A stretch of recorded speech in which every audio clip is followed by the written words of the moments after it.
Uttarakhand PCR 2024 की यदि तैयारी कर रहे हैं तो ये वीडियो काफ़ी इंपॉर्टेंट होगी आपके लिए, क्योंकि इसमें प्रीवियस ईयर के क्वेश्चंस पेपर की चर्चा की जाएगी जो उत्तराखंड पब्लिक सर्विस कमीशन के द्वारा आयोजित किए गए थे हालिया में। उन सारे क्वेश्चनों का डिस्कस किया इस चैनल के माध्यम से। तो अगर चैनल पे पहले विजिट किए तो चैनल को लाइक शेयर सब्सक्राइब कर ले, ताकि इस वीडियो को जो है जब भी बेल आइकन प्रेस करेंगे जब अपलोड होगी तो आपको देखने को मिलती रहेगी। एकदम ईजी अंदाज में जो है चर्चा की जाएगी, जो प्रीवियस ईयर के क्वेश्चन से कुछ डिटेल चर्चा भी की जाएगी, कुछ से और कौन से प्रश्न परीक्षा में बन सकते हैं। तो चलिए वीडियो को शुरू करते हैं। पहला क्वेश्चन है कि भारतीय संविधान की निम्न में से किस अनुसूची में दल बदल विरोधी अधिनियम का प्रावधान किया गया है। तो दल बदल विरोधी अधिनियम प्रावधान की बात की गई थी। कुल अनुसूचियों की संख्या जो है वो 12 है, ये आप सभी को पता होगा। ये 10वीं अनुसूची का चर्चा का विषय जो है दल बदल विरोधी के बारे में चर्चा की गई थी, और ये वर्ष 1985 के दौर में जो है 52वां संवैधानिक संशोधन जो किया गया था उसी के समय में जो है ये लाया गया था संशोधन करके। चौथी अनुसूची की यदि बात करें, चौथी अनुसूची में जो जोड़ा गया था राज्यसभा सीटों के बारे में आवंटन कितनी होगी, इसकी चर्चा की जाती है चौथी अनुसूची में। और 8वीं अनुसूची काफी इंपॉर्टेंट होती है, क्योंकि 8वीं अनुसूची जो है जो मान्यता प्राप्त भाषाएं हैं उसकी चर्चा की जाती है। 8वीं अनुसूची में मान्यता प्राप्त जो है भाषाओं की बात की जाती है। अब एक है छठी अनुसूची। छठी अनुसूची में जो चर्चा की जाती है इसमें स्पेशल तौर पे पूर्वी के जो क्षेत्र हैं जैसे असम, मेघालय और यहाँ पे मिजोरम, त्रिपुरा, इन सब के बारे में जो शासन को लेकर के चर्चा की जाती है छठी अनुसूची में। तो ये चीज ध्यान दीजिएगा। बढ़ते हैं नेक्स्ट क्वेश्चन की तरफ। अगला प्रश्न है, लोक लेखा समिति के लिए लोकसभा से कितने सदस्य निर्वाचित किए जाते हैं। तो आपको ये ध्यान देना चाहिए कि लोक लेखा समिति जो होती है इसमें लोकसभा के भी सदस्य होते हैं और राज्यसभा के भी सदस्य यहाँ पे होते हैं। तो लेकिन प्रश्न ये पूछा गया कि लोकसभा के कितने सदस्य, तो लोकसभा के 15 सदस्य होते हैं और ये टोटल जो संख्या होती है 22 होती है। तो इसमें जो है 15 लोकसभा के होते हैं, 7 जो होते हैं वो राज्यसभा के होते हैं। तो ये 22 सदस्य हो जाते हैं लोकसभा में। लोक लेखा समिति के सदस्यों की संख्या पूछेगा तो 15 होगा, राज्यसभा में पूछेगा तो 17 होगा। और ये जो भारत शासन अधिनियम जो 1919 आया था इसी के माध्यम से जो इसको जो है गठित किया गया था लोक लेखा समिति को। तो समितियों से अक्सर जो है एक क्वेश्चन से पूछे जाते हैं उत्तराखंड पब्लिक सर्विस कमीशन से। बढ़ते हैं नेक्स्ट क्वेश्चन की तरफ।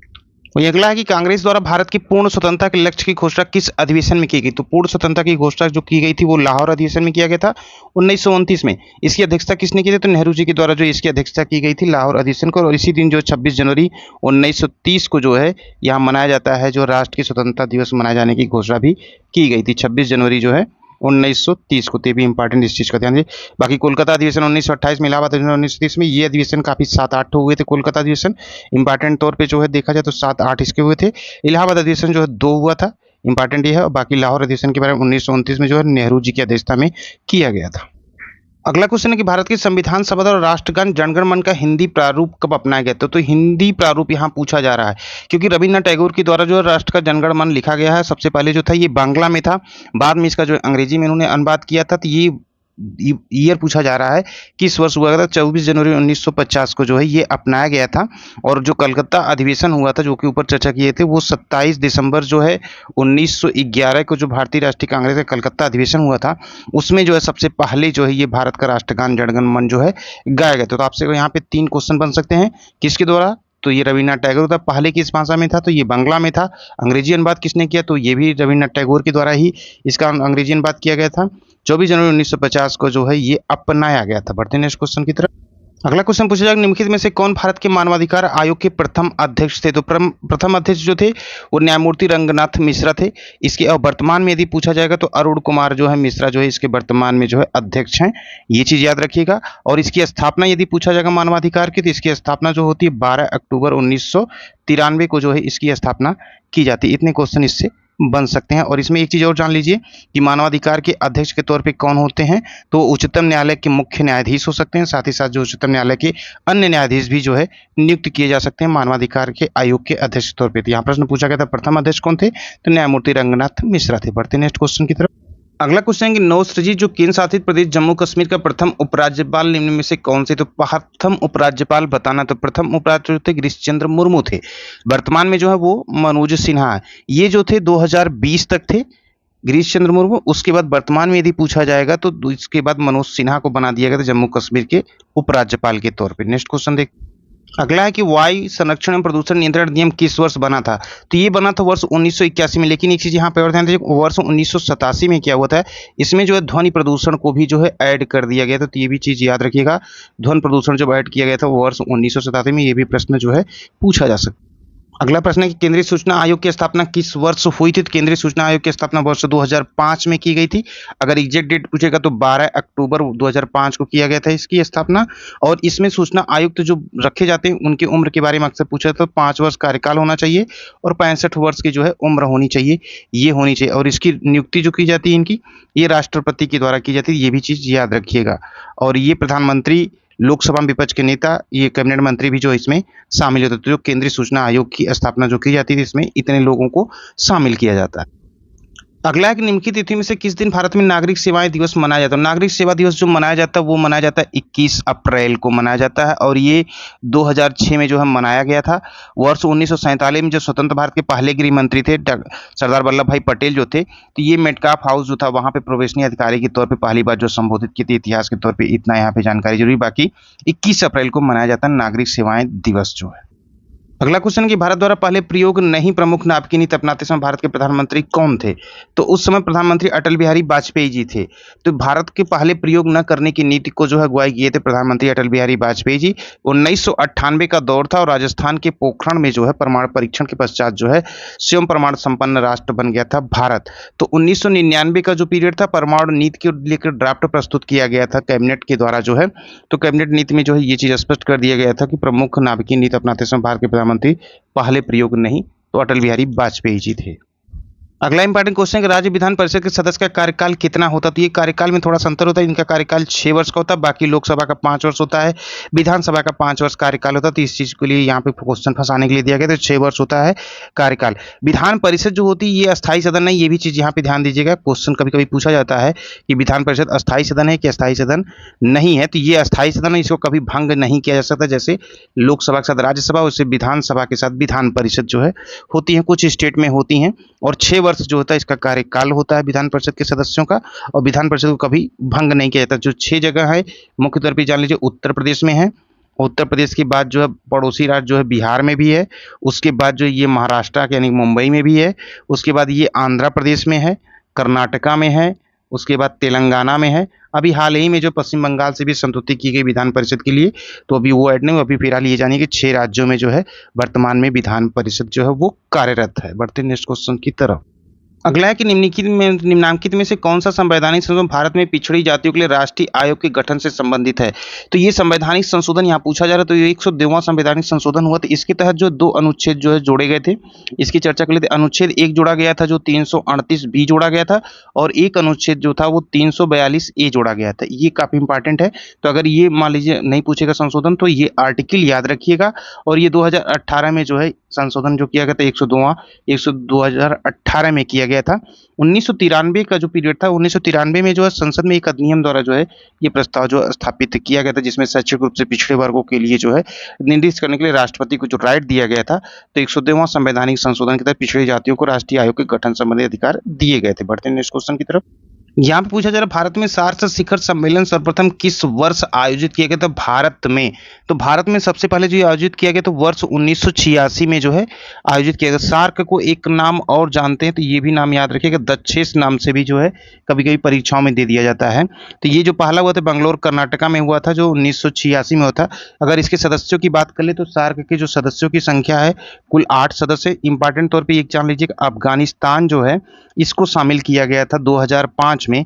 2005 में जब इसको शामिल किया गया तो उस समय अगर पूछेगा कौन सा शिखर सम्मेलन था, तो 13वां शिखर सम्मेलन था। तो 2007 से जो है इसकी काउंटिंग होने लगी, तो सार्क के कुल सदस्यों की संख्या अब 8 हो गई है। इसमें कौन कौन से आते हैं तो जान लीजिए, अफगानिस्तान है, उसके बाद जो है बांग्लादेश है, भूटान आता है, भूटान के बाद जो है भारत है ही है। भारत के साथ जो है एक मालदीव पड़ोसी है, वो भी है शामिल इसमें। मालदीव के बाद नेपाल है, नेपाल के बाद जो है पाकिस्तान भी इसमें शामिल है, और इसके बाद श्रीलंका शामिल। तो कुल इसमें 8 कंट्री हैं। नाइबरहुड कंट्री जो है उसको याद रखिएगा, तो काफ़ी कुछ तक पकड़ लेंगे एलिमिनेटेड मेथड लगा के ऑप्शंस को। बढ़ते हैं नेक्स्ट क्वेश्चन की तरफ। ये प्रश्न अक्सर परीक्षाओं में पूछा जाता है। सभी परीक्षाओं में किसी पंचायत को भंग किया जाता है तो उसका चुनाव कितने माह के भीतर हो जाना चाहिए? तो जब पंचायत भंग की जाती है तो ये जान लीजिए 6 माह के भीतर जो है चुनाव हो जाना चाहिए। और इसका प्रोविजन जो किया गया आर्टिकल 243 के अंगा में किया गया, उपबंध 3 में जो है ये प्रोविजन किया गया है। तो 243 के अनुसार जो ये किया गया कि कार्यकाल समाप्त होने से पूर्व यदि करा लिया जाए तो 6 माह का टाइम जो है दिया जाता है। 6 माह से यदि कम रहेगा रह जाता है, तो ऐसे में जो है चुनाव कराया जाना जो है आवश्यक नहीं है। तो ये भी चीज़ कभी-कभी क्वेश्चंस को ट्विस्ट बनाने के लिए डाला जाता है, तो याद रखिएगा यदि 6 माह से कम रह गया हो तो चुनाव कराया जाना जो है आवश्यक नहीं है। शेष अवधि के लिए जो है उसका गठन कर दिया जाता है। तो आर्टिकल याद रखिएगा 243 अंगा में प्रोविजन है, उपबंध 3 में 6 माह जो है। अगले क्वेश्चन की तरफ चलते हैं। अगला क्वेश्चन पूछा क्षेत्रीय परिषद की अध्यक्षता कौन करता है। तो क्षेत्रीय परिषद का जब भी प्रश्न बनेगा तो ये चीज ध्यान रखिए, भारत का गृह मंत्री जो थे इसकी अध्यक्षता करते हैं क्षेत्रीय परिषद। कुल कितनी क्षेत्रीय परिषद हैं ये भी चीज जान लीजिए। तो कुल जो है 5 क्षेत्रीय परिषद हैं, एक उत्तरी है, एक मध्य, एक पश्चिमी, एक पूर्वी, एक दक्षिणी है। तो कुल मिलाकर जो 5 क्षेत्रीय परिषदें हैं।